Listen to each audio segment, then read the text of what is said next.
So here we go with Arena, guys. Now I can turn off team colors. We'll have the teams here.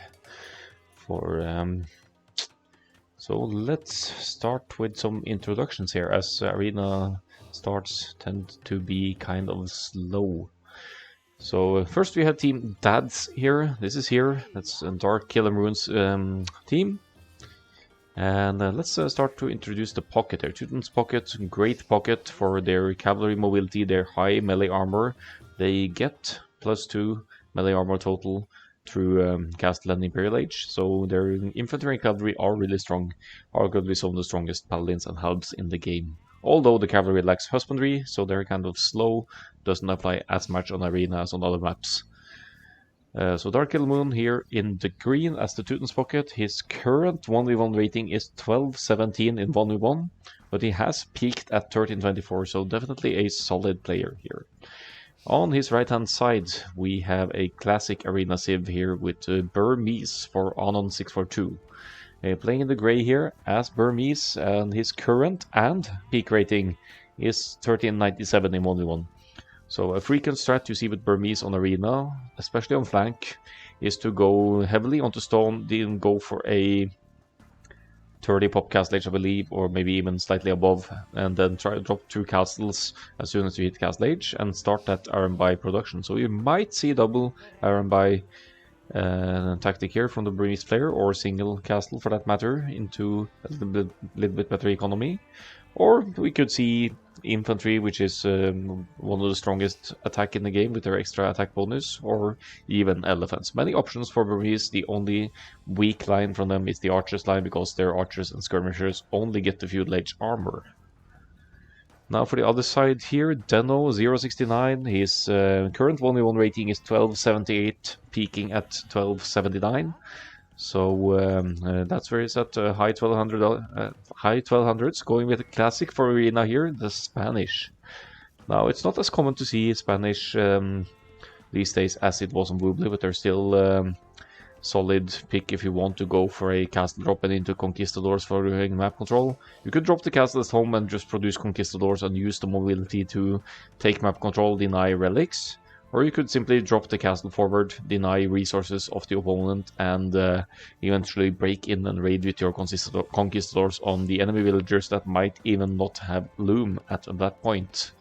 And this looks like decent castle drop territory actually, because if you drop a castle here, you almost reach the stone, you kind of take the players off stone. I don't think you'll reach the gold, but still it's going to be awkward if you get the castle in your face here.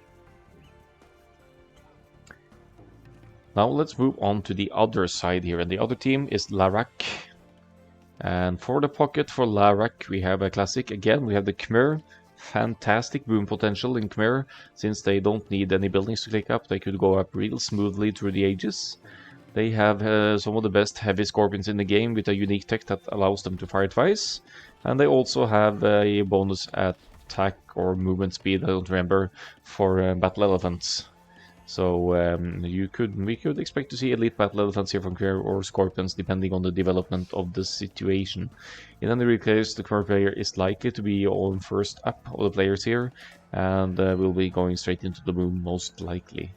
So Joe Cartoon here is at 1245 1v1 right now, but has peaked at 1313, so he's been slightly above that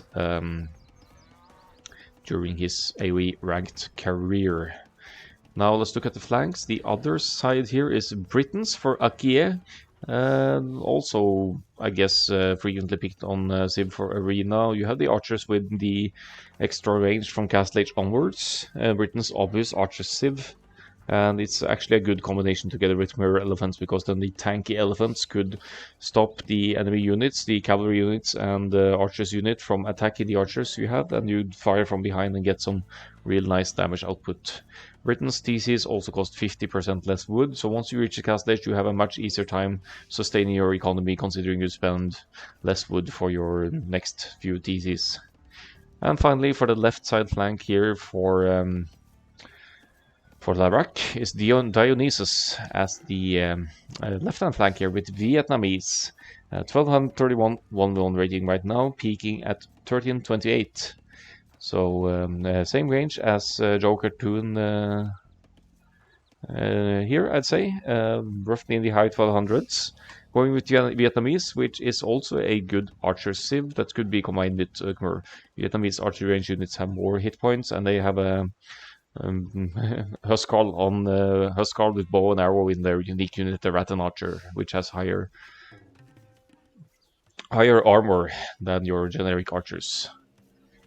So that's it for the players. We see this Spanish player going up to feudal age at 25 population here. That suggests to me he wants to go for a castle drop because now he's also going for 4 on stone here. So maybe we should pay a little bit attention to Deno069 here to see what the plan is. Has gathered some scouting intel, probably assuming that this could be a nice spot for a castle. And after dropping a castle, you could have your villagers mining the enemy stone right next to it and then drop your next castle inside the enemy base if you get really lucky. Dionysus has plans for a castle as well, though, as we can see here, because also with 3 on stone here. So we see stone gathering from the Spanish and the Vietnamese player here, and also for the Britain's player, actually. So probably for defensive purposes, but could also think about longbows for the long run here with Britons. All players except the Burmese player now going up to the next stage, again suggesting that the Burmese player is going to go for an additional few population, 28 target share, going to add 2 more villagers to have 30 pop castle age, drop those 2 castles already heavily on stone, and get to that iron rival production. What is bad news for the Burmese player, though, is that he is up against Britons, and although we see Iron by a lot on Arena, especially on the close maps, the Britons archers with their extra range is the perfect counter to Iron by, who admittedly, although they are a cav archer, have low archer's armor because the Burmese get nothing past the feudal age armor. 3 on stone, 2 on gold. Let's see the stone situation for the Spanish players. Sending another 2 to stone upon going up to the next stage, which will happen any moment. Missing a little bit of food here, just force drop maybe a little bit of the sheep food and you're good to go.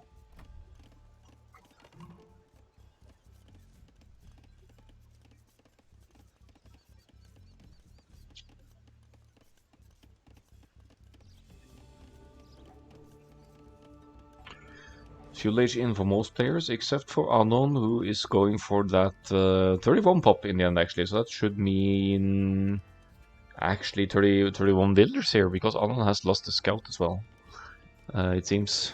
So the scouting intel obviously limited here. May have lost the fight over here or down here or something. So 4 on gold now, still only 4 on stone, so maybe it's going to be a single castle after all. The uptime is really slow, though, considering that all the others are on the way to the castle age already. I fear for the arm by play here from Anon, considering that this uptime is so slow, unless the plan is actually fast imp, and I'm not sure what that would give Burmese, honestly. So let's toggle the Spanish player again, because I think there is going to be a castle drop on the menu here. Castle age on the way, force dropping some stone, does not have loom yet, but obviously that's clear. That's the first thing, and that is queued right after castle age kicks in. Already on the move with the villagers, would suggest to me that they are going over here for a castle drop. I don't know exactly where it might happen, but I'm assuming it will at least dock 1 resource over here. Moving out, indeed. There is a red scout in the path of the villagers, though, so if they can get a little bit lucky here, Akie will actually see those villagers moving on. This one was probably fighting Anon's scout earlier on, because the HP is at only 3 here total.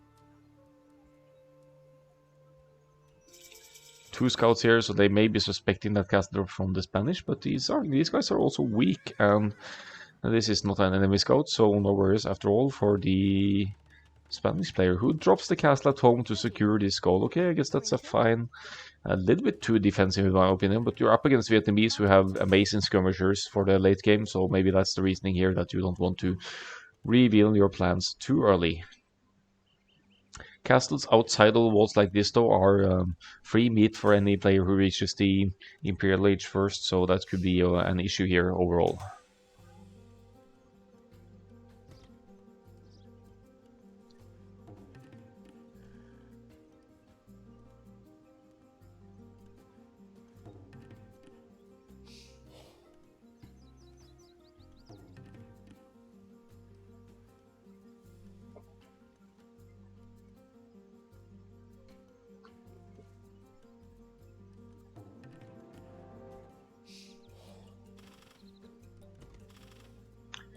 So the defensive forward-ish castle is up here. We see there's already a flag inside as well. That might have been the villagers. No, it's indeed conquistadors. Going to assume some map control here.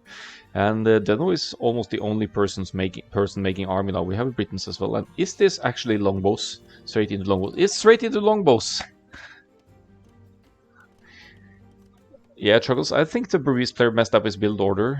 Must have been lacking some food or something because he did go 31, not even 31 pop, but 31 villagers after the castle age. So must have struggled with food or something for the up click. But here is the first castle though, right on the walls here. Not going to disguise anything here. We'll just drop the castle and get going, but that's just horribly late considering that Akkal-AOE here with the Britons is already going for the longbows. And actually I like that addition because you had the defensive castle against the Iron Bar you're suspected to come, and if you have longbows you already have a very strong archers unit to deal with small chunks of Iron Bar. Seems like a good preemptive defensive measure from Akkal-AOE here. Deno now with 7 military, Akkal-AOE with 7 as well. That should be 7, or rather 6 longbows and 6 conquistadors. I guess the longbows will deal with the conquistadors as well, but they are on opposite sides, so that doesn't really apply here. Khmer player on 4 TCs straight away, so that's going to show in the villager count here for Joe Cartoon. Will probably buy time for himself, or have time bought for himself from his teammate, who will be in a great spot to defend here. Anon is going for the fast imp. Okay, so that was the plan all along then with that 31 pop up.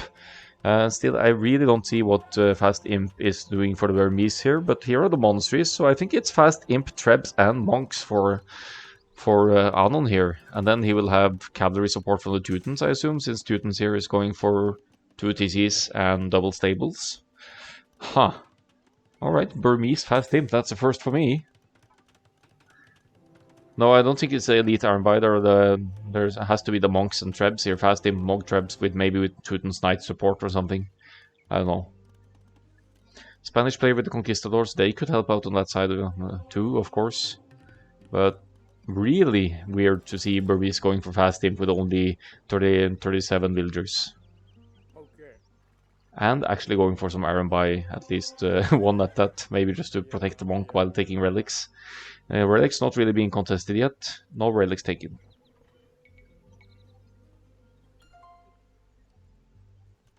Defensive castle is up for unknown, so that means that the conquistadors, if another castle comes forward from Deno here in the blue, doesn't look like it's the plan either, going with only one castle of conquistadors. No stables yet to go for husbandry and bloodlines. Does he just want that building destroying tech? That could be the case, yeah. Is that an Imperial Age tech for Burmese? Yeah, it is. It's that plus something for cavalry and Iron by 6 attack versus building, but that could be huge with Teuton's knights in the mix. And monks, obviously, lots of monks here. That's not going to fare well against longbows, though. I think Britain's archers will deal handily with this push, except for the trebs, actually. Because the knights will... Yeah, let's see when the knights come out, what their upgrades will be like. It is triple stable knights from Dark Kilimon now.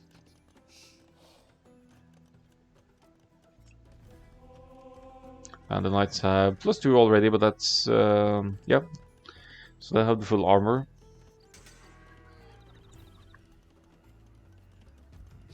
It could be, but I can't eat walls anyway if you want 2 castle heavy numbers Iron by. That seems scary to me. I agree as well. It's weird to go fast imp as Burmese, I think, but we'll see how it plays out here. It is monk and trebs, and this castle will, of course, should easily go down. I think he went into some techs here for line of sight as well, at least town watch or something, because he has very far line of sight on these monks. Treb is out. But now we'll be needing the knights up here, in my opinion. You can't push monk trebs alone here, even with the +3 range. Or could you? You could convert longbows here actually, but yeah, 1 monk down easily. No siege to defend here. These monks should be slaughtered. Iron by, of course, will die, no problem. Wow. 500 gold. Goodbye. 6. Trying to focus fire the longbows with trebs here. Oh, 7 monks, 700 gold, bye-bye for Anon. Oh, come on, at least send the knights up to help here. Oh, I'm sorry to laugh, but that was so bad among straight on. At least the longbowmen can't easily take out the trebs, but they had great value here. He has to get block print in, yeah.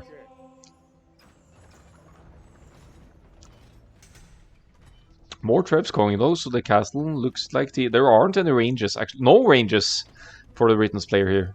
So was planning for longbows apparently, but if those get picked off now by the conquistadors, let's see how these guys do. It's a little bit weird as well to see Deno coming to this side, but if this castle goes down, the raiding potential is huge. Loom obviously in for the Britain's player in case the enemy breaks through here.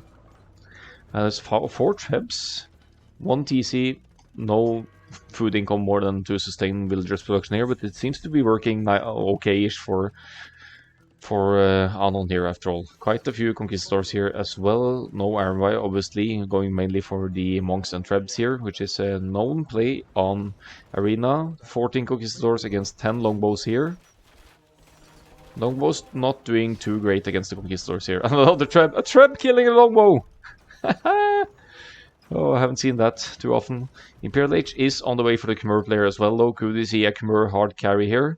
That is 112 population up. I think we're looking at almost straight elite battle elephants here. Here comes the light cav. That's a great addition as well to get those trebs and monks out of the way. Castle is down though, so Akie will take some serious losses here.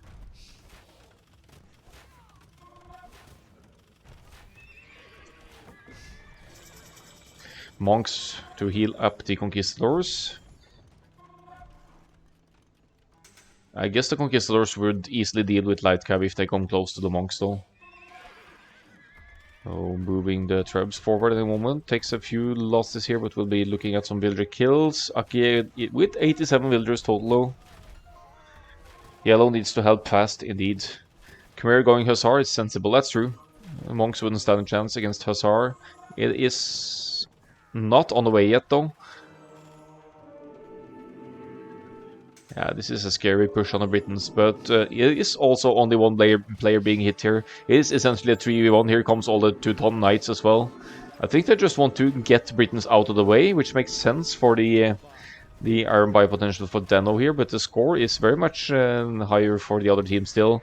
Even though Britain's going to get out of the game here, we still have a Khmer with lots of gold in the bank and the ability to probably hold against all of this.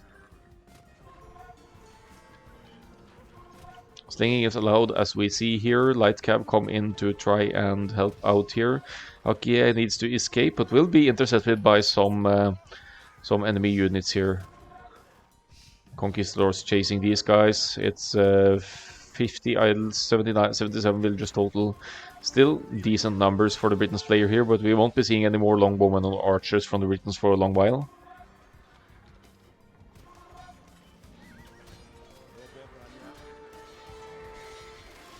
Right hand side, TC goes down. I'm not sure why they're signaling this. Maybe want to take the longbows out of the game here. And there are villagers inside, obviously. Teutons fragile to archers. I don't see why they don't just get rid of these crossbows as well, or longbows as well. Vietnamese player has had free boom and is breaking through on this side, and this is a sizable amount of Rattan archers here. Good reaction from Deno to drop a defensive castle right here though. Will almost restrict their passage. One house here and they can't easily enter. Castle goes up, but look at the pierce armor on these dudes. They are handling so much castle fire, even being archer units like this. So stuff is going down on the other side. Longbow still not dealt with here. So that's quite a significant loss of knights for the Teutons player here. Imperial Age miraculously on the way for the Britain's player after all. But why, oh why not attack these longbows just to get them out of the way? We're just chilling here apparently. And meanwhile Britain's player is trying to reboom inside his pocket's base. Still only hussars, no gold being spent. Battle elephants potentially on the menu here for later for the Khmer player. or even the Scorpions play. Only food being spent for this time being. 170 pop as well cannot be ignored here. That's a lot higher pop total for LaRac here than it is for the other team.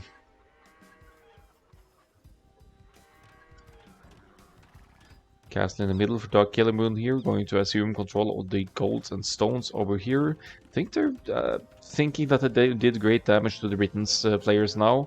But another castle is going up. We could see Aki getting back into the game here. I really don't see how they didn't address this group of longbows while they still had the army close. Could just take the longbows out and then take the TC after, and the TC didn't even go down.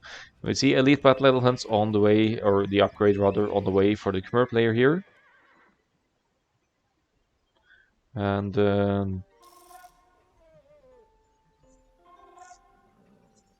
double the army for LaRac. Yeah, exactly.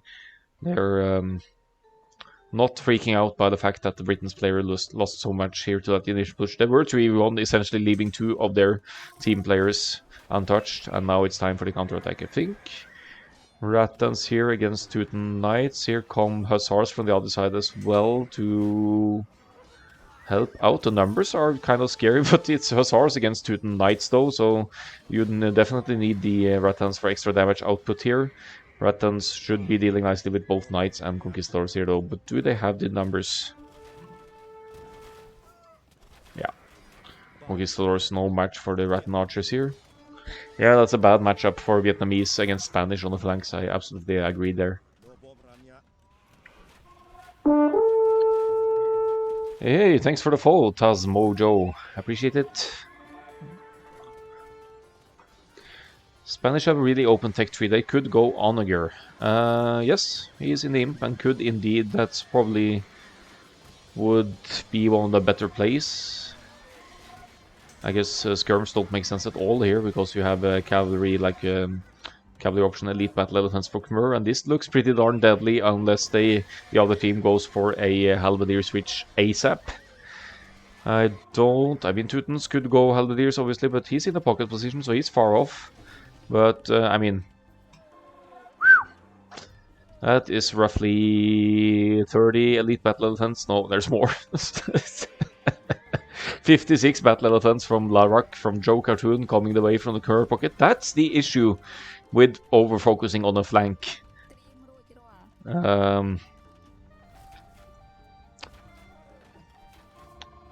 Because if you leave Khmer with a free boom, this happens. I really don't get Teutons plus Spanish, one or the other. Yeah, it could be. Spanish aren't that strong overall these days, so. But yeah, looking at this train of elephants, where's the halb switch? We have stables mainly for Deno here. That's not going to contribute nearly enough. We have Burmese spikes. Ooh, train of monks though. 16 monks could get some pretty elephant conversions here. And then we have Teuton's Cavalier in the mix as well, about to be Paladin. But Teuton halbs or even Burmese halbs here would help out a lot against the elephants. Spanish also have an easier way to get to the fully upgraded halbs because their blacksmith upgrades only cost food. So you'd have an easier time getting there. But look at the Spanish under attack here now. The eco tabs more in favor of the LaRac team here after all, and you just don't fight this off without halberdiers. Sure, the mass monks here could get some serious conversions in, but they have to stop this forward castle of the Vietnamese player as well, and this elephant spam just won't stop. Look at the gold count, still 1600 gold for Joe Cartoon after having spent so much on these elephants. Now going into the Hussars again, but it's pop capped, so it doesn't really matter here. Teuton's Paladins, high melee armor, but still against these elephants with 14 plus 7 attack and actually almost the same armor, that's going to be a no-go in this fight. Burmese converting Rattans. Yeah, he converted Rattan Archers! Oh, that's also a first for me to see Rattan Archers being converted. I only saw the villagers, I thought he went for the villagers. So some Burmese tribes here to deal with the Vietnamese castle. You still have to deal with the elephants though, and that would imply that you need Imperial Age and halbs. All players in Imp now. Burmese, let's look at the Burmese stats here.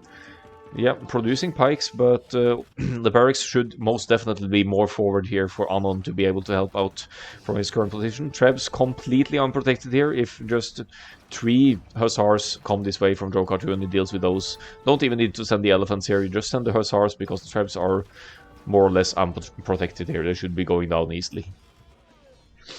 Teuton Paladins doing work here now, though. It's 3 plus 4 defense for the Paladins, 180 HP against 320 HP elite battle elephants with, admittedly, a little bit less melee armor. But let's go back to Joe Cartoon's point of view here. Food and gold situation definitely still allowing for battle elephants for a while longer. I think they need to move on and hit the Teuton's players, which is exactly what they're doing. And but yeah, calling the GG now, understandably so. Deno is basically out of the game with 32 population, 21 villagers, and the 11 build tree. Still a good game, well played, well defended from Aki, not to lose more here. Walls are going up as well to facilitate trade if needed. Markets going up. This was LaRac's game to win in the end. Whose home map was this? I'll see if I can find it in the Discord. I'm honestly not sure. Demo 69 says, "What a disaster!" Yeah, it was tough. I think you over focused on this side. So Dark Killamon says it's the home map of their team. So that means it's Dad's home map. Quick look at the stats. We'll do the second game as well. Khmer MVP here, admittedly, with this kind of eco income and score. Military 75 largest army. That was a mix of hussars and battle elephants there. And then we have the KD in favor of the Khmer as well. Eco. I'm impressed with Aki's eco here, considering losing so much in the initial push, but still, yeah, good work from both teams. The initial push was a little bit too much on the Britain's player, which makes sense when you have Burmese on the team. You want Britons out of the game for their archers, but both Britons and Vietnamese, I think it was a tough matchup for Burmese anyway, because it kind of renders the Arambai usage useless. Fast Imp Monk Treb was certainly a surprise for the other team, though, but with some Teuton's Knights accompanying from the pocket could maybe be a different story. Thanks for the follow for Deno69 as well. Appreciate it. Now for the society scores on Relic income. They both no huge Relic fighting here. What damage do Arambai deal? I think it's 17 when they are unupgraded, and it's a pierce attack. It's a range attack, but it's very high. It's like 17 for Arambai and 19 for Elite. And then you have the extra attack as well. This, if you get to the Imperial HD, plus 6 attack per buildings. I believe that applies to Arambai, yes. Satari is here as well. Hello. So that's the villager or eco tab and timeline as well. We'd see the Britain's player keeping some numbers here. Satari, this is League of Empires. It's more of a league than a tournament, really. It's a 4-division setup, and you play 2 games. If you win both, you get 3 points, because then you've won both your home map and your away map. But otherwise, you get 1 point per win. So if it goes to 1-1, it's going to be 1 point per team.